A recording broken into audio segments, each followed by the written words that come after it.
Hi guys, it's Lisa, and I am finally back to do what I think is the last installment of my experiences at Amazon. I know it's been a minute, and I really don't even remember where I left off, but I think I was showing you guys, was talking to you about the gear that we had to wear. So I actually went outside and grabbed some. I used them for my crafting, but okay. So we had to wear the safety goggles. And if you're not wearing long sleeves, you have to wear these things right here. And because my arms are really, really long, they never really came all the way up like they were supposed to. So see, mine stopped right here. So you would wear these, and then you would wear your gloves. These. And that ugly vest. So this is what you wore when you, the packers. I don't know about the pickers. I don't think they wore the glasses, but I normally just put mine up on my forehead like this, because like I said, I think I said before, I felt weird wearing them, but these are actually some pretty nice gloves. I crafted mine. So, and you got to get a set of each every week if you needed to. And of course, my number never worked to put it in. It's like a little vending machine. You put your number in and you pick the one that you want and it drops down. But my number never worked, so I always had to get one of the managers to do it. So anyway, I showed you that, and I have my little notes here to so that I can stay on track. So I showed you that. Okay, at the station, there was like a table. The boxes above, there were boxes below. The computer screen either to this side or that side, depending on where you were on the line, you know, which line you were at. Because the conveyor belts went like this on you can't even see, like that on both sides. So of course, if it's on this side, that means your station is here. If it's on that side, your station is there. So you take an item from the cart, the cage, you scan it.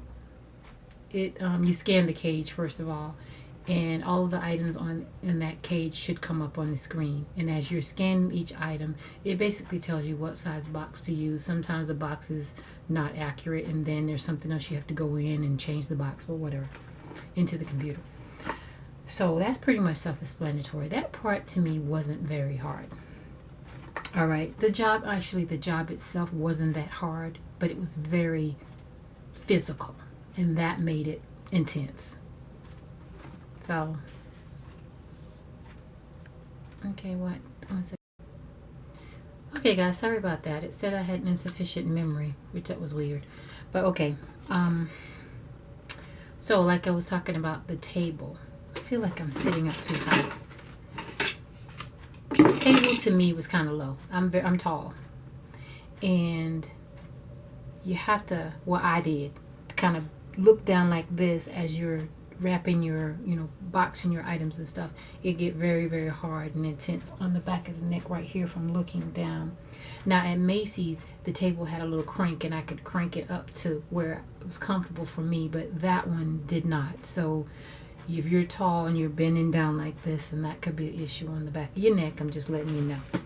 All right. So there was also a fan at the top of the station, and some of them had cords. If you were lucky, you had a string that you could just reach up and pull. If you were not lucky, then you had to climb up on the table and pull the string to get it to turn off on. Now, sometimes instead of me turning it off, if the string was small, I just take a box and just push it up to tilt it up, or to bring it down, or just move it up to the side so I wouldn't get too cold or whatever. So that was that. All right, so I hope you guys can see me, because my camera's sitting up kind of tall and I have to look over it to see. So that's that. I talked about the pain in the neck. My first week, my fingertips hurt. My eyelashes hurt. My eyebrows hurt. My knuckles hurt, my knees hurt, my ankles hurt, the balls of my feet hurt, the bottom of my feet hurt. I kept getting bumps and bruises because I'd hit myself against the conveyor belt. After a while that got better, but I had bumps and bruises all on my legs and thighs and my arms and stuff. But like I said, it got better. The pain got a little bit better, like just the physical pain, but it never really went away. All right, so I'm going to finish telling you about this, and I'm going to tell you what happened to me like the second week, I think. Okay, so there's a machine in each, what do you call it, station that's called Rampack or Ranpack. If I can find one, I put a picture here.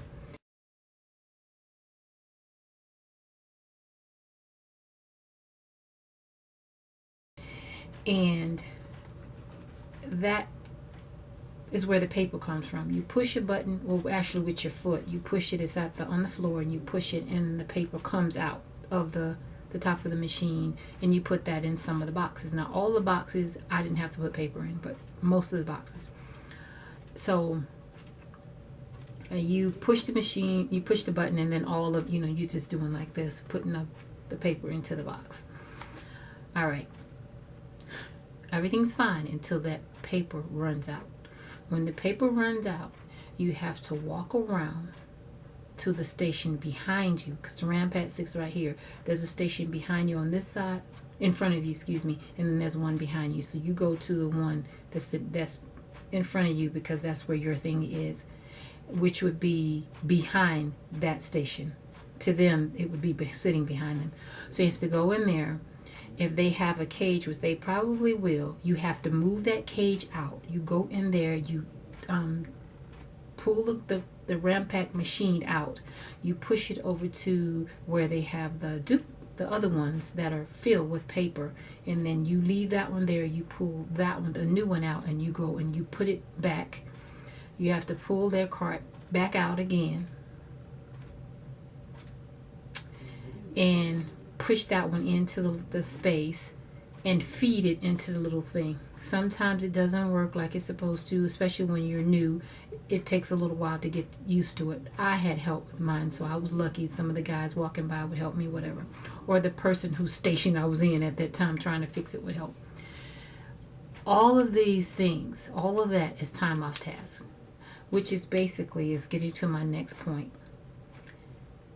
Anytime you're not scanning, is time off task. If you go to the bathroom, time off task. If you sneeze, time off task. If you stop to go get some water, or you have a water bottle at your station and you stop to drink it, time off task. Basically, see, I told you guys I should have done this earlier because I can't remember. Whatever the percentage is that you're supposed to be doing kind of equals up to 50 boxes in a minute, basically. In a minute? No, is it a minute? Excuse me, I'm lying. In an hour. It's you're supposed to be packing a box a minute, something like that, in order to reach whatever that goal is. Now, if you have something really, really heavy, there's no way you can do it in a minute. You stop to go to the restroom, like I said, your computer doesn't work. The line gets shut down for whatever reason. Something, you run out of boxes and the water spiders are not bringing your boxes. You have to stop and you have to go get your boxes, or you have to stop and you have to wait for them to bring them. Either way, it's time off task. So if you're late getting to your computer and logging in, it's time off task. In the evening when we would come in, they had a few minutes, like a meeting. All of that, anytime after the time that you clock in, is time off task. So those 10 minutes that they're talking is time off your task. Now, this guy told me that worked there. He said if the if the conveyor belt goes down, the line goes down is what they call it, you make sure you write it down. So when anything hop up later on, you can say, well, on this date right here, the line went down. What he told me was valuable information, because it did not really help me because I didn't care, but it could have helped me if I wanted it to later on. So anyway, So that's that. For that, like I said, if you get water, if you're done with that particular cage and you have to go get another one, so you have to take the cage out, pull it out, push it over to the empty cage section, and then get another full cage and pull that one over. So all of that is time off task. Anytime you're not scanning, like I said, it's time off task. So when you scan in a box, you have to scan these little stickers. It's called the SPOO. It's a little sticker, and it's like with a UPC code. You scan that and you put it on the box.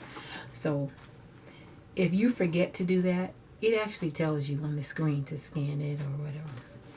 So, and I talked about heavy cages. Some of those cages are really, really heavy.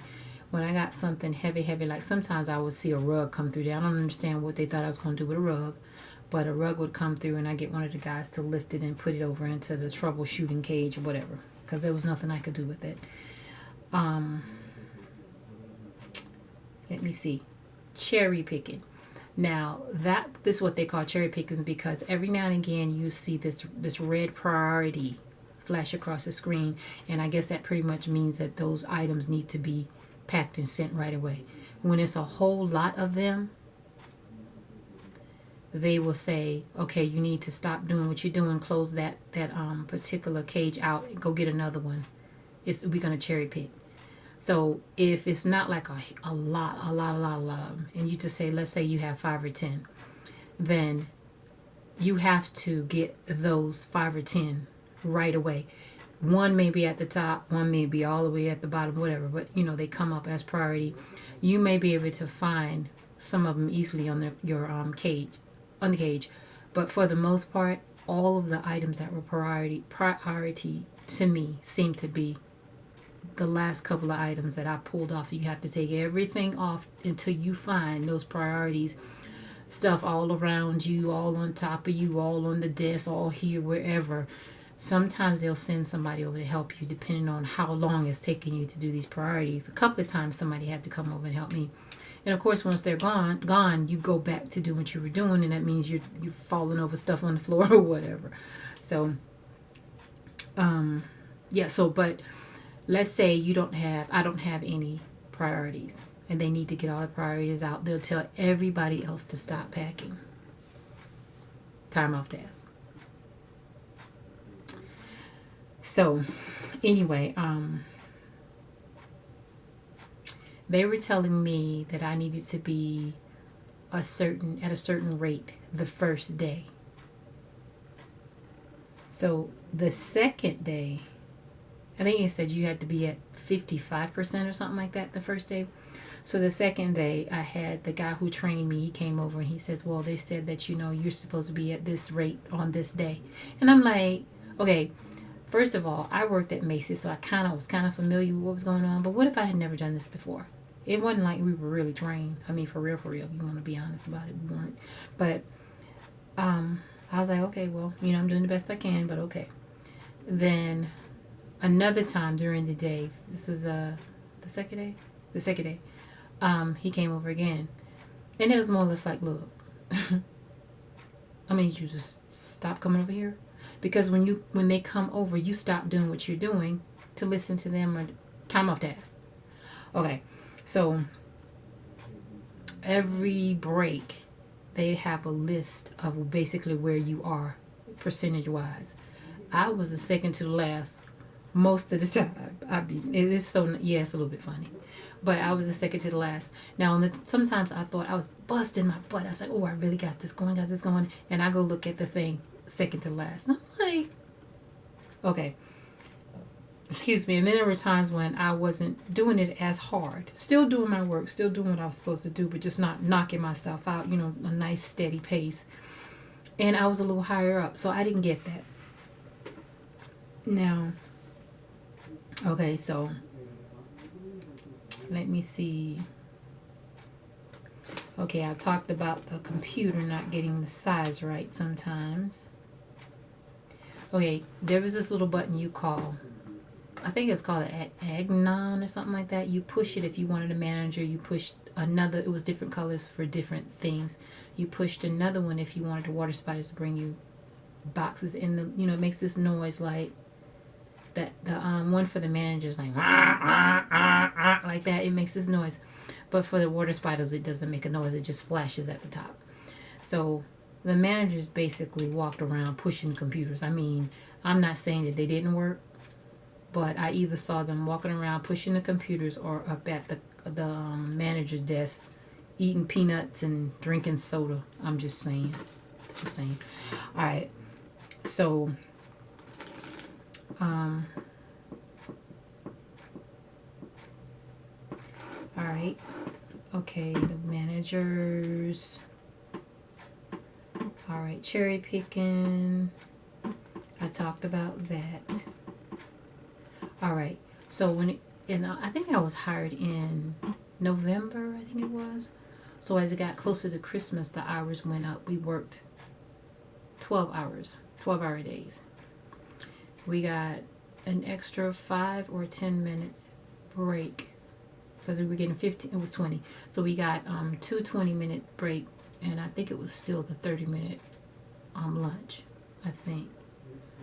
So I think personally that 10 hours was more than enough. So to add those other 2 hours, I was so doggone tired by the end of the 12-hour shift, 4 days a week.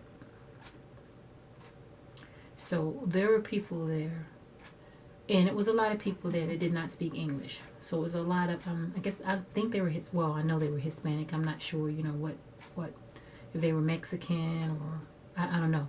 But some of them didn't speak English, and I'm not exactly sure how they got hired, but yeah. But one of the guys showed me in the computer, oh, you can change the language. I'm going, okay. Anyway, all right. So, yeah, they were working so freaking hard, and I'm looking at, there was this little old lady. I'll never forget her. She was a sweet lady. She showed me a couple of tricks. She was like a little workhorse. I mean, she was getting it. And I was telling myself, like, if this lady can do it, why am I struggling so hard? But I had to tell myself, you know what? Maybe she's used to that kind of work. I wasn't. I'm not going to lie. I couldn't hang. So, after Christmas, now, I was seasonal. So I'm thinking after Christmas, I leave, right? And that was seasonal means. So they told me, I asked about it. They said, well, it depends on the company's needs. If they still need you here, then, you stay basically until they tell you to go, of course, unless you quit. So I'm like, okay. So I think it was like the first or second week after Christmas, I got my first write-up.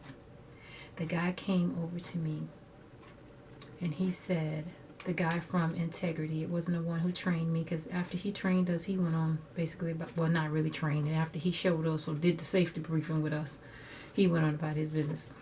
And every now and again he walked by, he asked me if I was okay, if I needed anything, whatever. But the guy from, the representative from Integrity would come over. He came over with this piece of paper, and he was telling me, when you're not packing at the rate that they want you to, they wanted me to tell you. I said, well, who's they? Because he kept on saying they. That they wanted me to tell you. I said, they who? He said, Amazon. I said, okay, so that's when I really learned that I don't work for Amazon. I work for Integrity. I work for Amazon through Integrity, so I really kind of answered to Integrity, and that was why they had him come. Because I was like, well, why didn't they come tell me? Why didn't my manager come, my supervisor come tell me? He was like, well, they sent me. So I was like, okay. And he told me, well, this is where you should be at this time, whatever. You should be actually at 100% now because you've been here for... You guys wanted me to be at 55% the second freaking day. So anyway, they want some damn machines. Anyway, I was like, okay, well, just give me the paper. I'll sign it. So one of the little guys that worked there, who's a water spider, and we became pretty decent friends, joking and stuff. And he told me, I told him what had happened, and he says, well, that's not a good thing, because if you're not keeping up, he said, it's a lot of work. He says, I used to be packing too. He says, but I changed. He says, packing is, so it's a lot of go, go, go, go, go, go, go. He says, so if you get your second write-up, you should just go ahead and go, because that means you're out, pretty much. So I was like, okay, I remember that. So it took almost a month, basically, before I got the first write-up. But then when I got the second write-up, it was like a week and a half or something like that after the first one. So I was like, I remember what he said, and I did eventually end up quitting. I quit, like, maybe that was my last week. When I got the write-up, let's say it was on a Tuesday. The last day for me was like that Thursday, so I didn't go back the next week, because I'm like, no. First of all, I didn't want to get fired.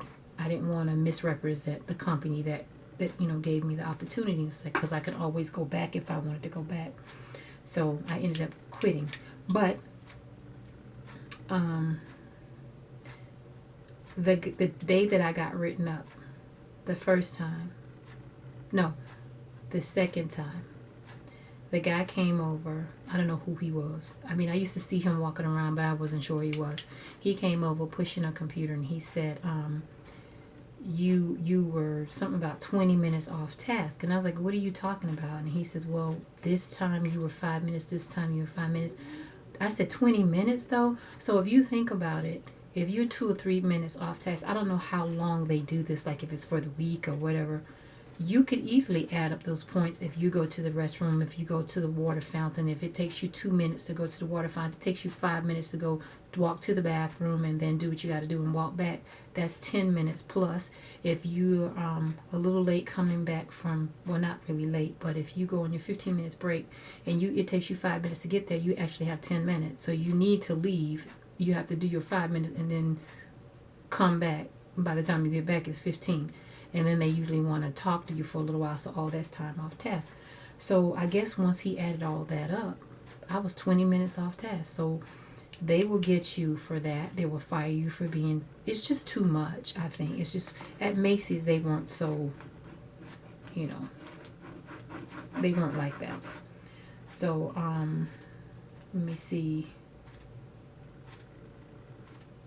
But yeah, so I did tell him, I showed him the paper, like, okay, on this day, this is what happened. On one day I came in and my computer, I couldn't log in. I said, so that was like 15 minutes right there, and he was looking at the paper, and I said, so no, all of this stuff right here.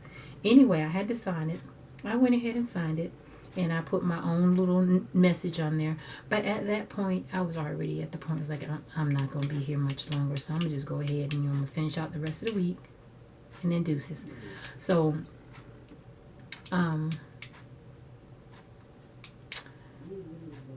that day, like I said, I got the write-up.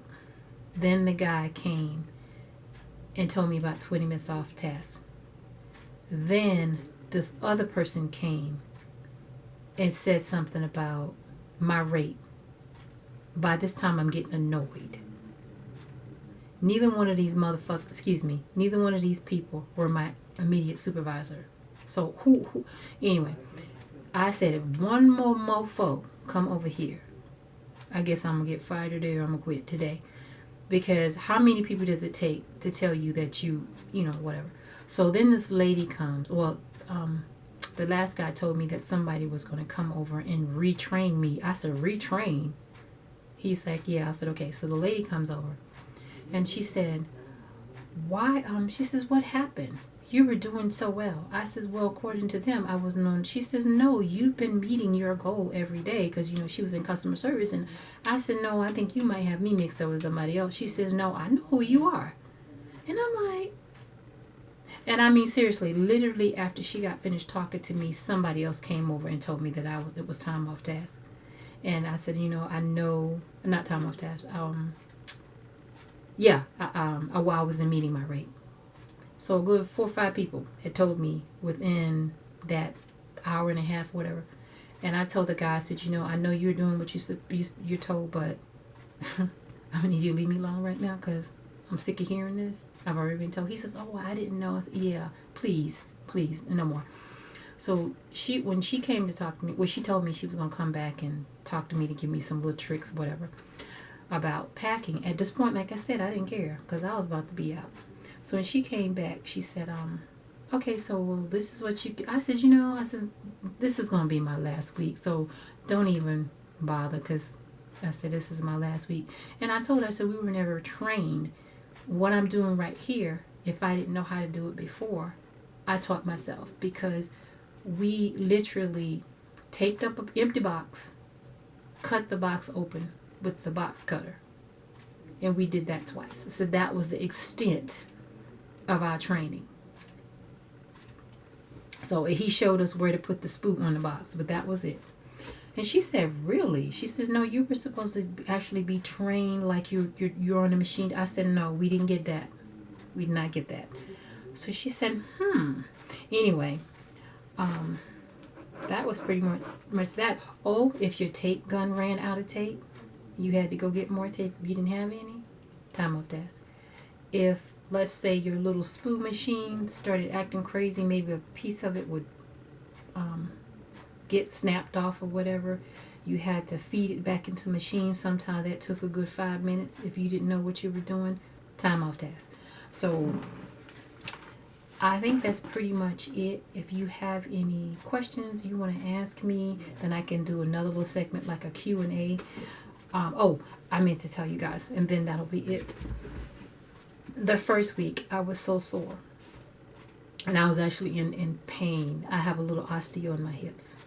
So, 1 second. Okay, I had to start it over because it was flashing. I have osteo in my hips. So after moving around for a little bit, it got kind of sore. I didn't know if it was good for it or it wasn't good for it. The exercise or what, it was just too much. Because like I told you guys, some of those cages were really, really heavy. And you're taking these dog food bags that's 50 pounds, 60 pounds, and you're lifting them up on the counter, and then you're trying to maneuver them into the box, and you're taking, well, I used to slide mine off on the side. But from the cart, let's say the cage, the dog food is in the back. And you go to get inside and you pull it. I used to pull it to me because I wasn't playing. And then I take my box and I turn it sideways. And then I'll pick it up one time and I'll put it into the box. And then I would flip the box up. Work smarter, not harder, because it was ridiculous. Sometimes when I just didn't feel like it, I called one of the guys like, "Sweetie, can you come help me?" And they were so sweet. They always helped me. So, okay, what was I saying about that? Oh, yeah. So, I think I told you guys, if you missed a day, then that's points taken away, whatever. But I was telling myself I have got to take another day off because my body's just not letting me. After a little while, I did get a little used to it. It was still sore as all get up. It was still a lot physically, but it got a little bit better. Not something that I want to do. I could not work there all the time. I just, my body wouldn't let me. I did the best I could, and that wasn't good enough. So, before I finish up with what happened to me, they would always say during our breaks to the pickers, if you don't start doing whatever it is they were supposed to be doing, we're going to cross-train you in packing. And this one day, I heard it so many times. I was like, I want to ask a question. I said, well, you saying it like packing is a punishment or something. Like we being punished for being in packing. Like no one wants to pack. And then the guy laughed. But I was like, hell, it's not funny. What do you mean you're going to cross them? That you're threatening them that you're going to put them in packing. So, all right. Anyway.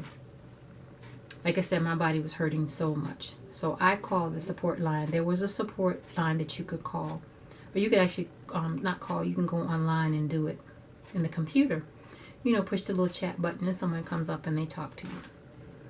Or you can call the number and they call you back or whatever. So I was telling the guy I spoke to. He was really nice. I said, I need to do something because I am in so much pain. I need at least a day. I know. He says, well, we have this program, can't remember what it was called, but he says what you do is you can actually get time off without pay. And he said we offer this one time. You can get however many hours it was. So let's say if I started it on a Tuesday then I could be off Wednesday and Thursday. I was off Friday, Saturday, and I went back on Sunday anyway.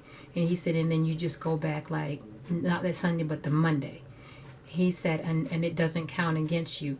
But if you don't go back on that Monday, then they start taking the points again.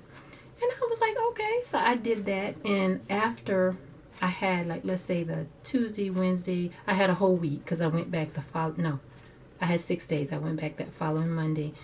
I was rested better. My body was healing better. I felt better when I went back, although I still had, some pains in the neck. And there was still some issues sometimes, but it wasn't as bad as it was that first week. I mean, literally, my first week, the second week, I was out. So, yeah, and I told a couple of people about it. It's like, if you need some time off, there were 5 people that work with us. 5. By the time I quit, there was only 1 guy left. This guy worked at another job. He got off at Amazon at 5:30 in the morning, and he had to be at his job at 7. So it's like, when do you sleep? He says, I basically don't. But I have kids, and I have to do what I have to do for Christmas. I have small kids. So I admire him for, being the man and stepping up and doing what he had to do. But damn. So, so that was that. And what else? One second. All right. So, like I said, if you have any questions, and just leave them below, and I'll answer your questions. Someone asked me if I would work there again. I would work there again if I had to, but I'd want to do something else, like packing. Excuse me, anything but packing or picking.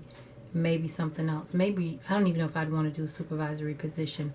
But my husband actually got hired the same time I did. He wanted to be a supervisor, so he went to the training, and it was all computerized. He texted me, he's talking about, I can't do this because it was too much. He said by the time, supervisors are salary. And he said by the time he did all of those hours that they were asking, sometimes like the overtime, whatever, because they didn't get paid for overtime, he said I would have been making like $10 an hour. He said, so it wasn't worth it. And when I told him, I was telling him how my body was feeling or whatever, he says, well, maybe you should keep it until you get something else. I said, well, did you keep yours?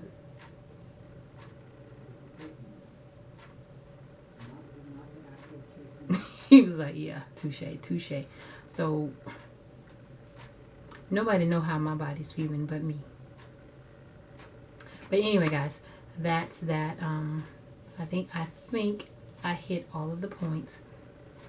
So just know that anybody that's hired, if you're not a felon, anybody who goes there will get a job. And if you work overnight, you get paid a little bit more than if you do it during the day. So I chose those hours because I'm up anyway, because I have insomnia. So by the time I got off work was probably about the time I would have been going to bed anyway. So that worked for me. But I think I did. I touched on everything. But yeah, that's that. So basically, all of the stuff that you heard about Amazon, for the most part, is true. It's true, I'm not gonna lie. But I will talk to you guys later. Thank you for listening. Take care, be good. Try to be good. But if you can't be good at it. Do it.